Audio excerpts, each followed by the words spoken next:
उनको ज़्यादा सहूलियात है इस वक्त जेल में, और मेरे लीडर के जो है वो आंख ज़ाया हो चुकी है। ये इंतहाई गलत और ख़तरनाक प्रेसिडेंट है जो सेट हो रहा है, इसको फौरी तौर पर पाकिस्तान की आवाम रद्द करती है।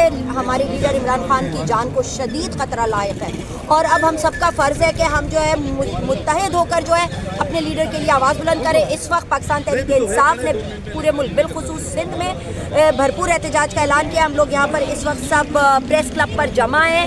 हर शहर के प्रेस क्लब पर जो है ये एहतजाज जारी हो सारी, और हमारा एक ही मुतालबा है कि हमारे लीडर को जो तिब्बी सहूलियात है वो फौरी फराम की जाएँ।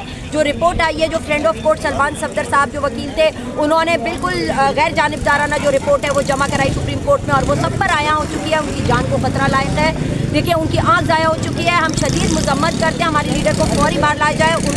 उनका जो पैनल जिसको वो कह रहे हैं उससे इलाज कराया जाए, और उनको जो कैद तनाई दी हुई है 900 दिन से ऊपर हो गया, और उनको शदीद कैद तनाई दी गई, ये सब गैर कानूनी है। मुल्क के आइन को तोड़ मड़ोड़ के रख दिया गया है। इस 26वीं 27वीं तरमीम ने हम शदीद मजम्मत करते हैं, हमारे लीडर को रिहा कराना ज़रूरी है, और हम सबका यही मुतालबा है कि रिहा करो, रिहा करो, रिहा करो, रिहा करो, रिहा करो, तिब्बी दहशतगर्दी, तिब्बी दहशतगर्दी, तिब्बी दहशतगर्दी, एक रियासत दो दस्तूर। आप कौन बात करें? अरे जिशान भाई मेरा